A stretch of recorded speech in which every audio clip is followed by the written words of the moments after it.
Yo, what is going on, guys? Today we're working on the RX-7. Finally got the new brake pads in the mail. They're from eBay. They're not eBay branded. They're actually StopTech. I did spend some money on brakes this time. They were like 200 bucks for both front and rear pads. So we got to throw them on the FD now, and hopefully it'll improve my braking efficiency. Or, you know, I didn't really have brakes before, so at least I'll have some sort of braking instead of none at all. All right, let me sit in the car, make sure it doesn't tip over. I got to turn the wheel all the way to the left because make it easier. Yeah, it'll basically make it easier to work on when we're on the right side. So you can see we have now full access. Okay, guys, so here's my brake caliper. There's actually a bleeder valve screw thing that you have to undo here. Okay, Jesus Christ, that was like really difficult, which is good because it's a bleeder valve. You don't want that thing to be loose, but once you get this nut loose, it could start basically letting out fluid. All right, guys, so now we have the proper tool in order to push the pistons back into the caliper. Wait, isn't that like a trim removal tool? It's a multi-use tool. Yeah, okay. Yeah. All right, so we got the piston and we got it against the rotor. We're gonna, oh my God. That noise, why is it making that noise? It sound like that. I don't like that. I don't. You sure? Yes. Why did Mazda make this design? Yo, where'd you get that shirt? Huh? Where'd you get that shirt, by the way? New Hush, it's actually sold out, but New Hushery at JP. So I missed out. It's my friend's website, yeah. You can't come in here. Bye. Bye. Goodbye. This is a wear indicator? These, yeah. So when you reach the end of wear, those start scraping on the rotors backwards. Oh, like how it was? Yes, that's backwards. It's a recommended noise. All right, guys, first rotor done in a record time of a lot of struggling of like 20 minutes. So time to do the next side. I don't know if we're gonna have to rebleed the brakes. We're gonna have to check once all the brake pads are on and replaced. We're gonna have to pump the brakes and see what's up. All right, guys, so we're now working on the rear brakes. I got the two bolts off in the back right there. So now the caliper should just kind of pull off like, oh. All right, guys, after leaking a copious amount of brake fluid and going to AutoZone, I rented their brake caliper piston pad tool, so let's hope it works. All right, guys, the rear wheel went back on. No rear brake replacement because the AutoZone tool did not work. No tool's gonna work. I think I have to get like a professional tool because I could not get the piston back into the caliper. Just would not go back in. All right, time to test the brakes. All right, guys, after draining all the fluid out for nothing, my reservoir is now completely empty. So I had to go to AutoZone, spent a good $5 on some good quality Prestone .3 brake fluid. I'm gonna fill it back up.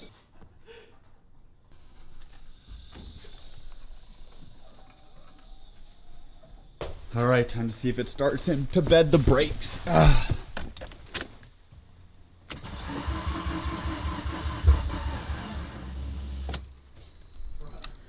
right, we're now attempting to reverse bump start it on the driveway. So Ethan's just gonna shove me down. All right, guys, we got the car running, and that's all that matters. Now we gotta figure out how to bed the brakes. I'm pretty sure you just have to heat the brakes up a lot, so I gotta go fast-ish and then stop really fast. So just gotta find out like a long legal straightaway where I can go the speed limit and slam on the brakes multiple times in a row. All right, guys, I'm starting to smell my brakes, so I think that I'm bedding them right. At least that's what Ethan said, and I read online. You got to be able to smell the brakes. That's how you know you're bedding them correctly. So I'm just kind of going from like up to like the speed limit and then down to like 0 multiple times in a row so I can really heat them up. All right, guys, my 4-wheel ABS light went away, but now my parking brake is permanently on, and it's literally, it's It's not up, so I don't know why it's on. Jesus Christ, I can really smell the brakes now. Not gonna lie, it's pretty toasty. Oops, tire slipped. I literally can't, I don't even know what side of the road I'm on. It's raining so hard and my windshield wipers are bad. I'm gonna bed my brakes another time. It's a storm. Oh my God, guys, I'm finally home. Bro, I'm soaked. What have you done all day? Yo, what is going on, guys? It is a new day after doing the brakes on the FD and hopefully bedding them. I don't know, it was raining and I was skidding a lot and I couldn't see anything because my windshield wipers were horrible, but I'm pretty sure I bedded them, so I'm just gonna, you know, pray on that, hope on that. But yeah, I kind of want to try to drive the Integra. I haven't really driven in a while, and I think this is going to be the drive that determines whether I keep it or not. I do have a new POV setup, so that way you guys can see exactly what I'm doing and stuff like that, and see allegedly my, you know, my new speedometer that sort of works. If it makes me angry and it doesn't work, then it might have to go bye-bye, but we'll see. I've been dealing with electrical issues on this car since the day we got it, and they're still not sorted out, you know, a year later. So hard work, perseverance, never give up. All right, guys, so I'm still doing the thing. Watch when I accelerate. Tell me why I'm accelerating, I get off, and shoots back up to like 90. Not that I'm going 90, but like, why does that happen? Okay, the one thing I'm blessed for is that my fuel gauge works, I hope. According to the fuel gauge, I have no bars. All right, guys, filled up gas. Good $27 worth. You guys can't see it because it wouldn't focus, but yeah, I also taped my window shut because it was making noise at high speeds on the highway. So, you know, like a responsible young, you know, adult like I am, I used old duct tape off this trash bag I had in the back to seal the window because it doesn't close completely. It's not ghetto. I'm an improviser, guys. I'm an innovator. Okay, it's not a jank fix. I'm using my brain. I'm using what I have. All right, guys, I look super goofy right now, and I know all the comments are gonna be like, goofy, I know there's gonna be like 10 of them with this timestamp. I don't know what timestamp this is, but you know, I do this for you guys. I want you guys to experience it. A good point of view with like good audio, so I'm using my iPhone 14, you know, over the GoPro. My GoPro's kind of old, so I'm using this. But yeah, you know, I look a little silly, but hopefully it gets some good video. All right, guys, oh my God, my head's shaking a lot. Hold on, I need to fix that. I have it pretty tight right now, so it shouldn't shake that much.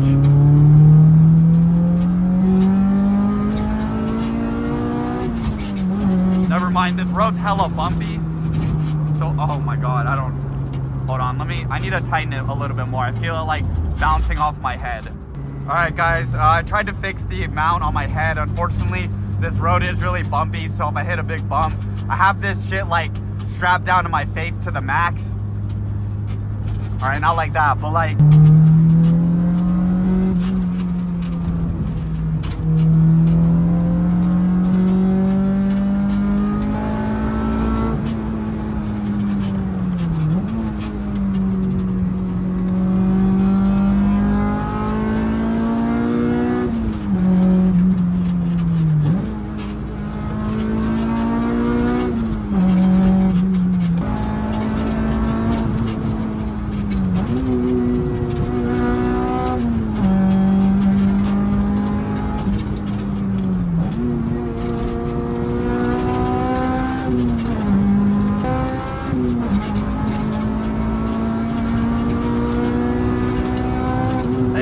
we're going like 0 miles an hour.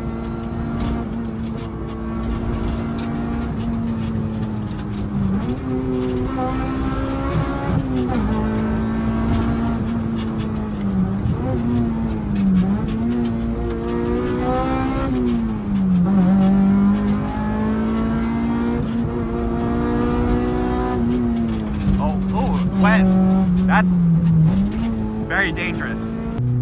I don't know. I hope it comes out okay, but if it doesn't, then I'm really, really sorry. I just wanted to try to use a higher quality camera, aka my phone. And honestly, guys, like, I know you guys see like this camera a lot, like my A7 or whatever, but like, you don't need anything fancy to start making videos. I get a lot of people that ask like, oh, what do I need to start making videos? I need to get a better camera. Like, nah, dude, like, people start with their iPhones. iPhones are actually really good at capturing video, just not so much at night, but like, any other time other than when it's pitch black, the iPhone's like great at capturing videos. shit, the iPhone's 10 times better than my GoPro, so.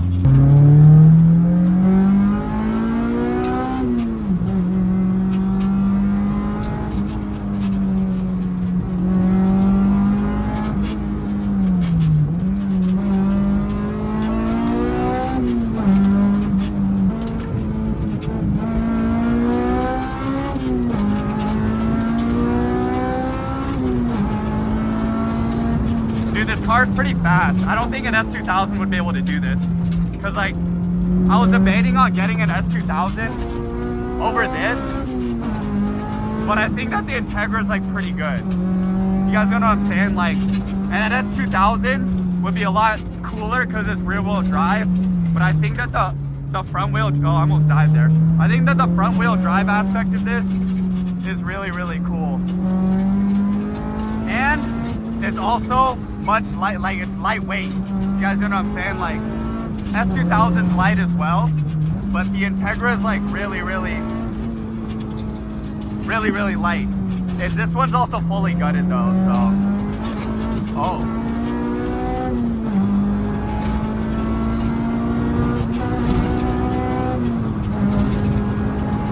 Hey look, we're going like 0 miles an hour. Oh, oh, it's wet. Oh. We might die.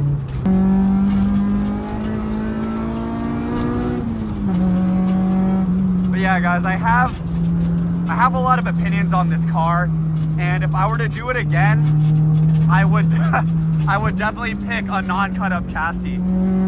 This chassis was completely cut up from when I bought it, so it had already been modified by the previous owner. Yeah, if I were to do it again, I would definitely get a stock one because this, oh, it's wet here. That's why I'm sliding out. But yeah, a stock one, basically, there's no wiring issues. This one I've had so many wiring issues with because the previous owner cut the OEM harness up. So I don't know which wires go where, and it's been a big hassle driving or working on this car. So if I were to do it again, I'd either stick with the B series, which are great, by the way. There's nothing wrong with B series. I had a B series Integra for this, but a K series does yield a little bit more power. The parts are a little bit easier to get because they're newer, and overall, since they're newer engines, I think that they're just a little bit more reliable. I think that a lot of B series, like unopened ones, smoke on VTEC.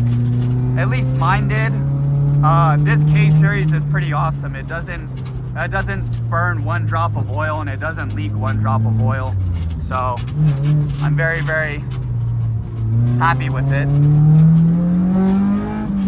But yeah, all this fancy gauges and S2000 cluster, not necessary. If I were to do it again, I wouldn't even care about an S2000 cluster. I mean, yeah, it looks cool, but the stock gauge cluster works totally fine. It'd be way easier to work on too. Ooh, this road is look how dangerous this is. How are we supposed to cross paths? Guys, this is like, no, you gotta come this way. Yeah, and then, yep, there you go. You have space. You can do it. You can do it. You can do it. All right, I'm just gonna pass this guy. I don't know what half the people on this road are doing. I mean, I get it, they're being careful, but like, you know what I'm saying? Okay, let's see if this guy has a little bit more logic. Let's see. Okay, all right. So we're in the middle of the road. You're not supposed to. We can't do that. Yeah, you're not supposed to do that. So this guy's in the middle of the road, and he's in the middle of the road.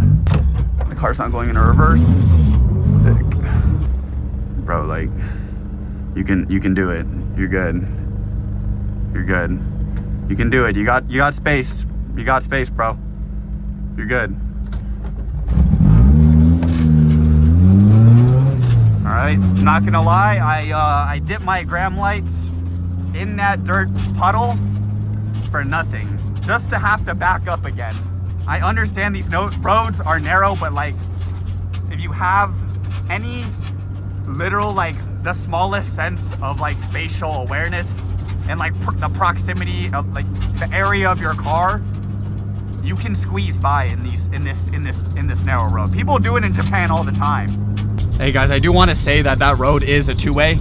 You're supposed to like split the lane. I wasn't going in like a lane where basically it's only like one way down. Like that road is literally meant for like two people. It's just when there's a landslide, you have to be really careful and like share the road basically. Yo, do you guys see this? This guy's ripping downhill on a bicycle. This guy might be talking to me. Guys, I might have to get a bike, I'm not gonna lie. It's kind of smart. He doesn't have to spend any money on gas, barely any money on maintenance. It's kind of winning. Man, guys, I'm not gonna lie, it's a lot of fun. The car's a lot of fun. It's super lightweight. It literally feels like a really fast front-wheel drive Miata with a 6-speed. That's nothing like a Miata, but what I'm trying to say is it's lightweight, nimble, really zippy, fast off the line, also fast out of corners too. I don't know, I just felt like I have a lot of memories with this car, especially with Ethan. We you know, Jesus too. I would not mind selling it for an S2000. I love this car. It's a sick track car, sick on the toge. I think honestly I may have bought the wrong chassis. The engine swap's sick. Like that, mechanically it's awesome. It's just everything else about the car. It's fully gutted. The a lot of electronics don't work. It's got no radio, no AC. Obviously it's got no AC. The cluster doesn't really work, as you guys saw in the video. It's really loud inside because it's gutted, you know. An S2000 would just be a well put together track car with full interior that I could drive around, you know, on the weekends outside of just mountain driving or the track, which would be really awesome. I could even maybe drive it to work. I can have like a daily finally, you know. Actually, that's actually my daily right now, which has been awesome. But yeah, you know, it's just, I don't know. An S2000 is just a more robust track car than this. This is rowdy for sure. It's a lot of fun, but in terms of practicality, where I am in my life right now, I would much rather prefer something I could drive around and also take to the track, you know, on the street. Yo, what is going on, guys? If you made it to the end of the video, thank you so much. I've had a lot of thoughts about this Integra the past week. I know you guys are all, some of you may really like the Integra. The majority of you actually like S2000s, which is pretty funny. I thought most of you guys would be like Civic or Integra diehards, but it seems that a lot of people are interested in an S2000 build, as I would as well, or I would be as well, because I've never built an S2000. This is my second Integra. I've never owned an S2000 in my life, and I think it'd be really cool to pick up a kind of beat maybe higher mileage AP1 for maybe a little on the cheaper side, and then kind of build it up and show you guys the process. I think everything that's been done has been done to the Integra except for boost. And I don't think I want to boost the car just because I don't think it's the chassis to boost. I think now I prefer full interior cars. Gutted cars are really, really cool. It's light, it's fast, it's nimble. It handles, like, you can throw it into turns at like high speeds and it'll come out okay.